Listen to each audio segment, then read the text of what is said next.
The night Rose Ashworth walked into the Duke of Ravenswood's ball, every whisper in the room carried the same word. Thief. She had heard it before in market squares, in church pews, in the careful silence of people who looked away when she passed. She had learned to keep her chin up and her eyes forward. She had learned not to flinch. But this was different. This was the most powerful room in England, and somewhere inside it, standing among the candlelight and the pearls and the rustling silk, was the Duke himself. What no one in that room understood, not the women behind their fans, not the men with their cold stares, not even Rose herself, was that the real theft had happened years ago. And tonight, finally, the truth was going to come out. It had started 3 days earlier with a letter.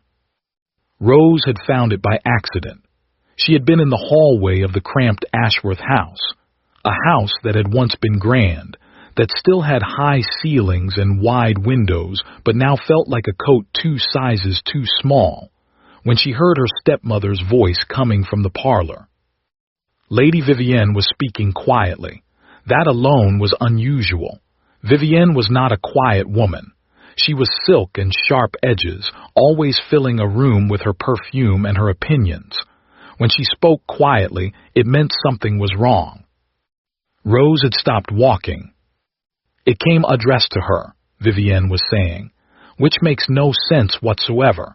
Why would the Duke of Ravenswood invite Rose? A pause, then Cecily's voice softer, younger, a little uncertain. Perhaps father knew him before he died. Your father knew everyone and left us nothing, Vivienne said. What matters is that this invitation exists, and we are not going to waste it on a girl who spends her afternoons mending her own stockings. Rose had pressed herself against the wall. An invitation from the Duke of Ravenswood. She had never met the man. She had never even been to London before her father died.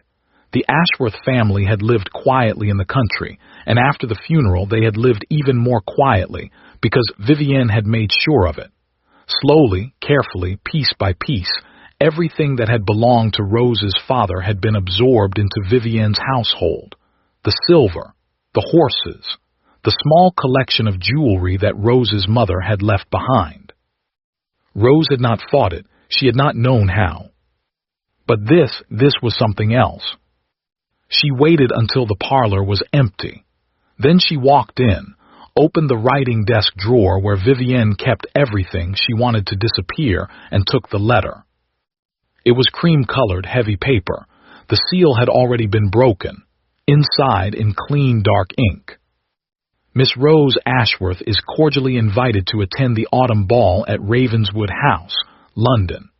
The Duke requests the pleasure of her company. The Duke requests. Not Cecily, not Lady Vivienne, Rose. She read it 3 times. Then she folded it carefully, tucked it into the lining of her coat, and went upstairs to find the only decent dress she still owned. She arrived in London on a gray afternoon with a small bag and enough money for 2 nights at a modest inn. She told no one. She left no note. For the first time in 4 years, she did something entirely for herself. The night of the ball, she dressed alone in a small room with a cracked mirror. Her gown was pale blue, not fashionable, not trimmed with anything but clean and well-fitted. Her hair she pinned herself, simply, the way her mother had taught her. She had no pearls, no jewels, nothing that caught the light. She looked at herself in the mirror for a long moment. Then she picked up her gloves, walked out the door, and got into the carriage she had hired with the last of her money. When she stepped into Ravenswood House and gave her name to the majordomo, she expected confusion. She expected to be turned away, or questioned, or quietly redirected to some mistake. Instead, the majordomo looked at his list, found her name immediately, and said, "Miss Ashworth, we have been expecting you." Rose went very still. Expecting her. She stepped into the ballroom, and the whispers began. The ballroom was everything Rose had ever imagined, and nothing she had been prepared for. Ravenswood House was not merely grand. It was the kind of grand that made you feel the weight of your own smallness, ceilings that soared into shadow, chandeliers that held more candles than Rose had seen in a year, walls lined with portraits of men who had all died important. The floor was pale marble, cold and perfect. The women moved across it like ships under full sail, their gowns sweeping behind them in shades of gold and ivory and deep crimson.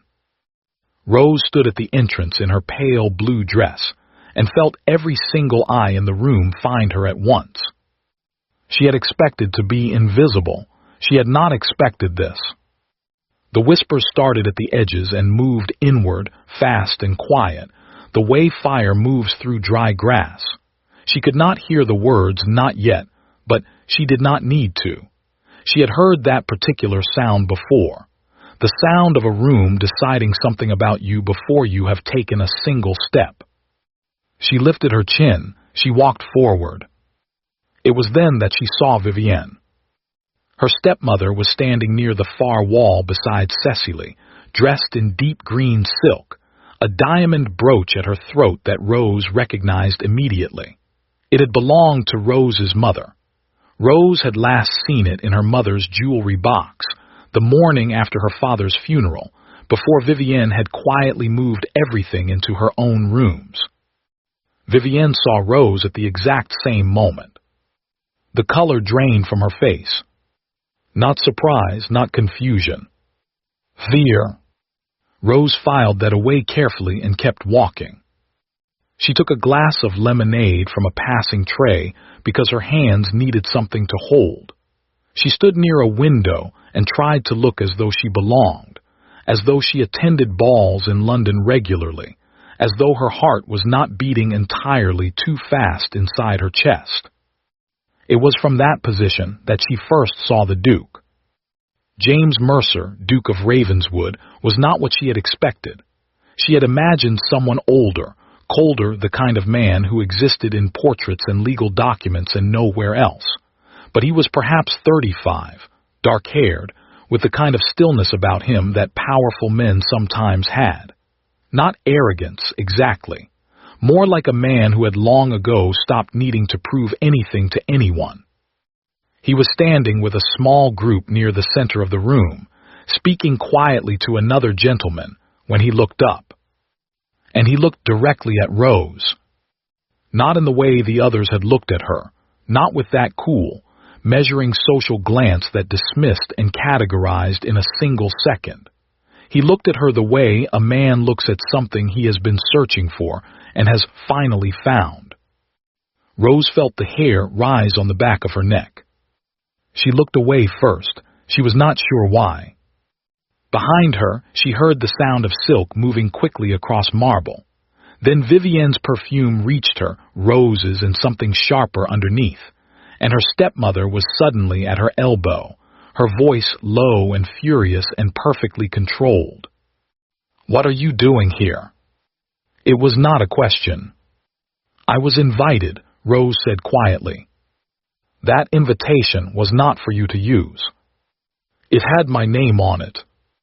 Vivienne's grip tightened on her small evening bag. Her eyes moved quickly across the room, calculating, as they always were, and then she leaned closer. "You will leave," she said, quietly and without making a scene, "and tomorrow we will discuss what happens to girls who take things that do not belong to them." The words landed exactly as they were intended to. Rose felt them in her chest, in that old familiar place where 4 years of silence had settled like stone. Girls who take things that do not belong to them. She opened her mouth to respond. She did not yet know with what, when the room shifted around her. A hush moved through the ballroom, not the sharp silence of scandal, but the particular, instinctive quiet that falls when the most important person in the room begins to move. Rose turned. The Duke of Ravenswood was walking toward her. Vivienne went absolutely rigid beside her. He stopped in front of Rose. Up close, His eyes were darker than she had expected, and there was something in them she could not immediately name. He did not look at Vivienne. He did not acknowledge her at all. He looked only at Rose. Then he bowed slightly, correctly, formally, and said, in a voice calm enough to carry to every ear straining in their direction, "Miss Ashworth, I am very glad you came." The whispers exploded. Rose heard her own voice come out steadier than she felt. "Your Grace." He extended his hand. "May I have this dance?" Behind her she could feel Vivienne's fury like heat from an open flame. Around her she could feel the entire room watching, fans paused mid-flutter, conversations abandoned mid-sentence. Rose looked at his outstretched hand. She thought about the letter with her name on it. She thought about the majordomo who had said, "We have been expecting you." She thought about the fear on Vivienne's face the moment she had walked through the door. She thought about 4 years of keeping her chin up and her eyes forward. Then she placed her hand in his. "You may," she said. And the Duke of Ravenswood led the thief's daughter onto the floor, in front of everyone, as though it were the most natural thing in the world. The music was a waltz. Rose had not danced in 4 years. Not since before her father's illness, before the funeral, before Vivienne had quietly dismantled everything that the Ashworth name had once meant. But her body remembered. Her mother had made sure of that hours of practice in the drawing room of their old house, the one with the yellow curtains and the view of the garden, back when there had still been a garden to look at. She did not stumble. She was grateful for that at least. The Duke danced well. He led without forcing, which she appreciated. He gave her enough space to find her footing, and he did not fill the silence immediately, which she appreciated even more. He simply danced and let her settle and watched her with those dark, unreadable eyes. Around them, the other couples moved and turned, but Rose was aware that half of them were watching her instead of their own partners. She kept her eyes forward. It was the Duke who spoke first. "You came alone," he said. "It was not a question." "Yes." "From the country?" "Yes." A pause, then very quietly, "Was it difficult getting here?" Rose considered the question. She thought about the letter hidden in her coat lining. She thought about the hired carriage and the cracked mirror and the last of her money. "A little," she said. Something moved in his expression. Not pity, she would have closed off immediately at pity, something more like recognition. They turned at the edge of the floor. Rose caught a glimpse of Vivienne near the wall, standing very still, watching them with an expression that Rose had never seen on her face before. Vivienne was a woman who always knew what to do next.